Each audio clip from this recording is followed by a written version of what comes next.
Chapter 7, Finding the Idiot. They found a flashlight and ran to the house of Slytherin, knowing how far they had to go. Slytherin is in the basement and down a lot of long hallways, and they didn't have a lot of time left in the day. They got to the painting and opened the secret door. They walked in and saw Draco Malfoy was sitting behind the large desk. As they walked towards him, he slowly stood up. "You're back! We missed you. We've set up several tour packages since you last visited."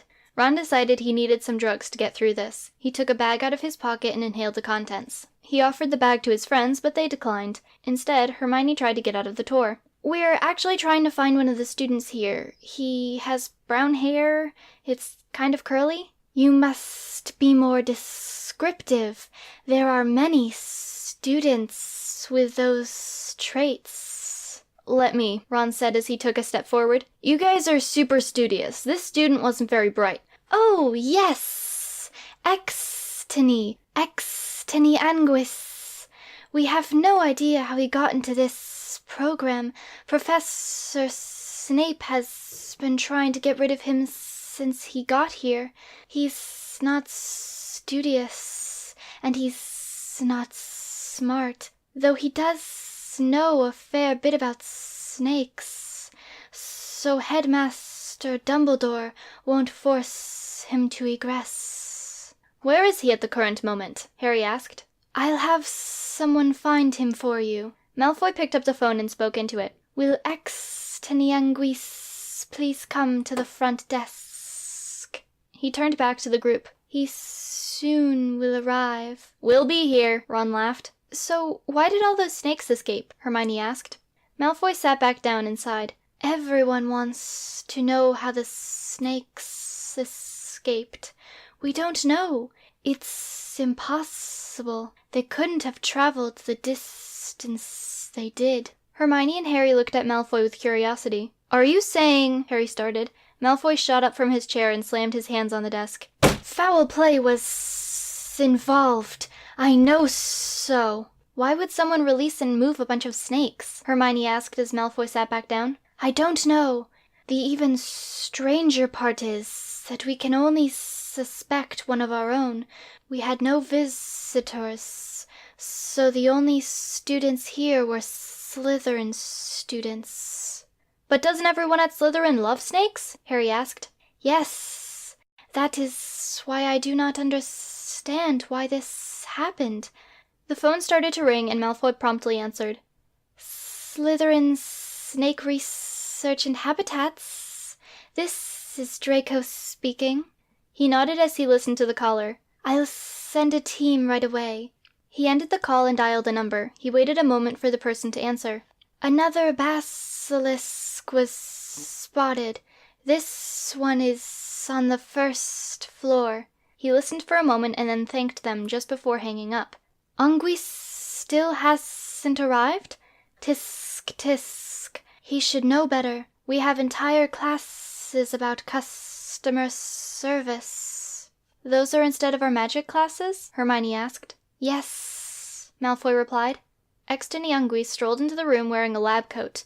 Malfoy gave him a disappointed glare which he ignored. Exteni instantly recognized Hermione, Ron, and Harry. "Hey guys, what are you doing here?" Ron stood up from being on the floor. "We came to get points for—" Hermione covered his mouth before he could finish his sentence. "We came to see how you're doing." "Yes, are you all right, Snake Citizen? And can we tell someone about this incident?" "I'm fine. It's a good thing there was an easy way out of that dark tunnel. Oh, and I guess you could tell Professor Snape about it if you really want to." "Where is he?" Hermione asked. "I'll take you to him." Exteni led the way through the many snake rooms. Each room had many habitats. "Don't look in their eyes," Ron told Hermione. "Or at their eyes in a mirror. We don't want you turning to stone and being conveniently gone for the rest of the year." "Sounds like something Moaning Joanne would let happen," Harry said. "It sounds like something she would make happen if she could," Hermione answered. Exteni brought them to a small office with a bunch of snake merchandise everywhere. There were snake trophies, snake plushies, snake t-shirts, snake figurines, snake posters, and a ton of variously sized rubber snakes. Every part of the room was either green or white. The desk was white and the walls were green. Gray stone lined the floor that rusty green filing cabinet sat upon. There were 2 green chairs in front of the desk, and Professor Snape sat in another green chair behind the desk. He slowly looked up from his papers, unhappy with his disturbance. "Yes?" "Dear citizen, we would like to report our heroism in the rescue of this student," Harry said as he pointed to Extony. Extony's neutral face became an angry one. "That's not what happened! I found my way out of the tunnel myself." "Yeah, but we went in after you in case you didn't get out," Hermione argued. "But you didn't rescue me. At all." Harry kept trying to get Gryffindor some points. "We were going to, but we didn't need to. We didn't know that." "Silence!" Professor Snape yelled. "Perhaps you should wait until danger is evident before you try to act heroic." "But there could have been danger," Hermione argued. "If you were there in that long, dark, dusty tunnel, then you'd give us a ton of points." "And I'm sure there were a lot more terrible things hidden in the shadows," Harry added. "You didn't actually save anyone," Snape insisted. "If you think you did the right thing, then isn't that enough of an award?" "Not since I lost 50 points from Gryffindor at the beginning of the year," Hermione yelled. "You did what?" Harry shouted. Snape stood and acknowledged the door. "Shouldn't you be getting back to Gryffindor Tower? It's getting late." "Fine, we'll go, but just know you're both on my list." "And you're not invited to my wand's funeral," Ron added noisily. Harry and Hermione dragged Ron out of the room and helped him stand up. They walked back down the longest hallway on their route. "I thought you didn't care about the house cup," Harry said to Hermione. "I don't, but I still think we should have gotten some points for going into that tunnel." They kept walking, and Harry looked ahead at the long hallway. "There has to be a shortcut for the students." "Probably. I wonder if they'd tell us if we asked," Hermione replied. They walked until they started hearing the footsteps of another person in the hallway. Harry felt his forehead and then looked around the hallway. His eyes landed on some crates on the side of the hallway. He grabbed Hermione and Ron's wrists and pulled them behind the boxes. "My spidey sense is tingling," he whispered. "I'm sure they're no one. We can't be the only people who use this hallway," Hermione reasoned. Harry shook his head. "A long, dark, empty hallway and ominous footsteps? We should at least try and find out who it is." "Fine," she sighed. They watched as the person came closer and walked under one of the windows. Hermione and Harry's eyes widened as they saw who it was. He passed by and was far away by the time they decided to stand up. "Tom Riddle!" Hermione whispered. "What's he doing here?" Harry asked quietly as they watched him walk. They watched as Tom Riddle stopped. He turned around and walked towards them. "Ah, you three. I haven't seen you around since you visited me in the forest." "What are you doing here in Slytherin?" Hermione asked. "I could ask you the same question. We have many reasons to do the things we do, and I have mine." "Do you like snakes?" Harry asked. "Snakes. Such evil and complex creatures," he said fondly. "That's a yes," Harry responded. "I didn't say that." "Come on, Tom, you did too," Harry replied. "Are you going to the museum?" Hermione asked. "I know everything that I need to know for my duties," Tom answered. "That's a no," Harry translated. "That's not what I said." "Are you a student?" Hermione asked. "That depends what you would call a student. I spend most of my time in the forest, yet I wouldn't call it home." "Okay, it's almost night and you're here. You go to Slytherin, it's obvious. This whole indirect answering strategy isn't working for you. Have you tried lying?" Harry asked. Tom Riddle gave an angry glare. Ron laughed. "Remember when you were mad at us and then I drugged you and you fell asleep? And then we left you there?" "That was you!" Tom Riddle yelled. "I thought my cigarettes were at fault." He lit a fourth cigarette and got ready to fight. "Uh-oh," Ron said as he picked up some of his drugs. As Tom leapt forward, Ron drugged him again. The three of them ran out of Slytherin. They got back to Gryffindor Tower and went to sleep. The sky was dark and the moon was high over Hogwarts. Everyone in Harry and Ron's dormitory had been asleep for hours. Strange noises started coming from outside that woke Harry. He sat up, put on his glasses, and looked to the window. He let out a sigh of relief when he saw nothing outside. He was about to take his black glasses off when he heard a louder noise. He watched someone climb up to the window. It was Dobby, and he was holding a shovel. Ron had started to wake up from the noise and saw Dobby staring at Harry with a creepy smile. Dobby started tapping the glass with the shovel. "Do you see him too?" Harry whispered after he noticed that Ron had woken up. "You mean it's not a drug hallucination?" Ron asked as he stared at Dobby. "Use your wand to make him go away!" Harry shouted. "I can't! It might malfunction and backfire and do all sorts of terrible things.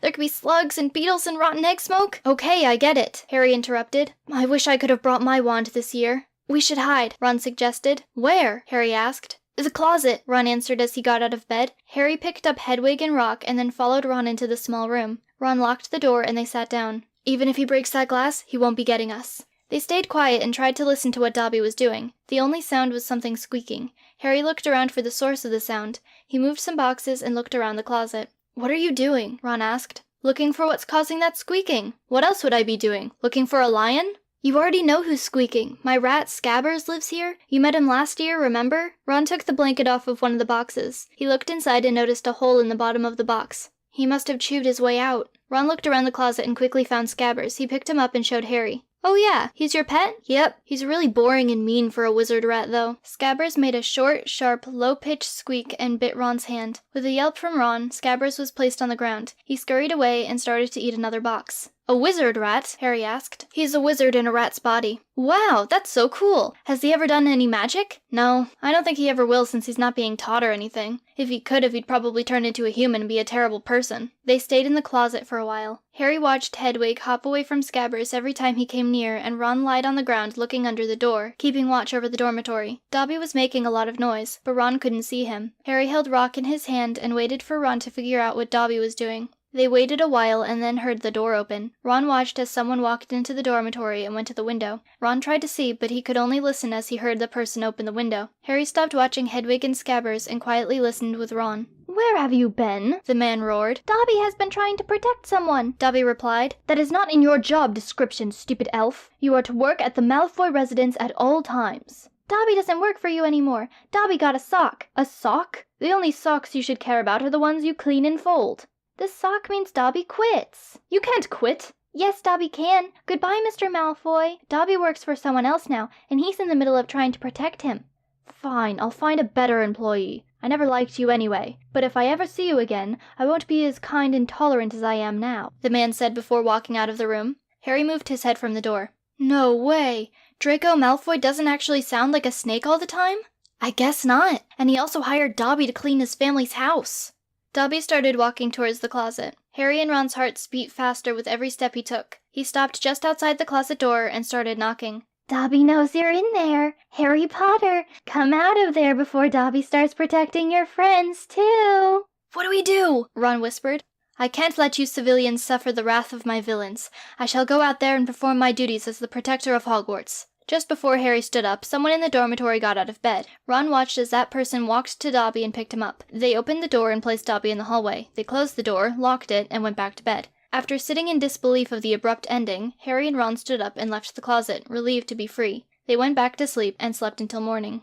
"Dobby's gone insane," Ron concluded the next morning at breakfast. "Sounds like it," Hermione responded after being thoroughly invested in the story. "Dobby feels the need to protect me because he thinks it's his job. In order to get him to stop trying to beat me with a shovel, all I have to do is get Malfoy to take him back." Harry looked around the room. There he is! Draco Malfoy! Harry stood up and started running towards him. Malfoy looked extremely concerned and started to back away. "Draco Malfoy, take back your elf!" Malfoy started running, but Harry was right behind him, screaming. Hermione and Ron started laughing at Harry. Malfoy tried leaving the cafeteria, but Harry followed. Hermione poured some maple syrup on her pancakes while Ron watched in disgust. "How can you eat that?" "The maple syrup? I don't know, I just like maple syrup." "So do I, but that's not real maple syrup. It's British maple syrup. It's not nearly as good as Canadian syrup. We know what we're doing." Canada makes about 80% of the world's maple syrup. I used to import Canadian syrup, but that's expensive, and let's face it, I'm not made of money. I had to try some British maple syrup, and it was horrible. There's not a good maple syrup manufacturer in the whole of Britain.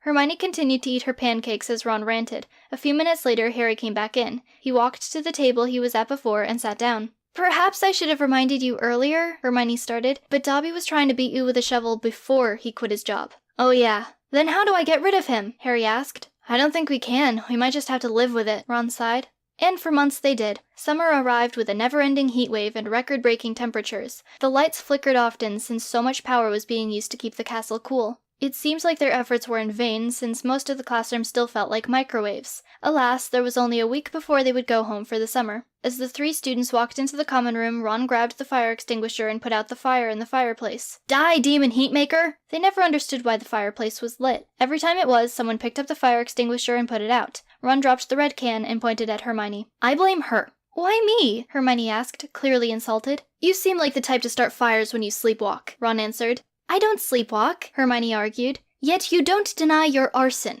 "Interesting." Harry sat in a chair looking through one of the tall windows. "It's almost been a year since Dudley died." "It doesn't feel like it was that long ago," Hermione said as she moved on from her slight row with Ron. "And we still don't know who killed him," Ron reminded. "I know. The points are up for grabs and we really need them. We have to focus and figure this out," Harry announced. "I'd set up our crime-fighting base again, but the professor of that class yelled at me and took 50 points from Gryffindor." "At least I'm not the only one losing points," Hermione sighed. "So I'm somehow the role model?" Ron asked. Hermione ignored Ron and Harry stood up from his chair. I have an idea, he exclaimed. He ran out the door and Ron and Hermione followed. Harry went into various classrooms collecting different things. He got a chalkboard, chalk, erasers, papers, pencils, just to name a few.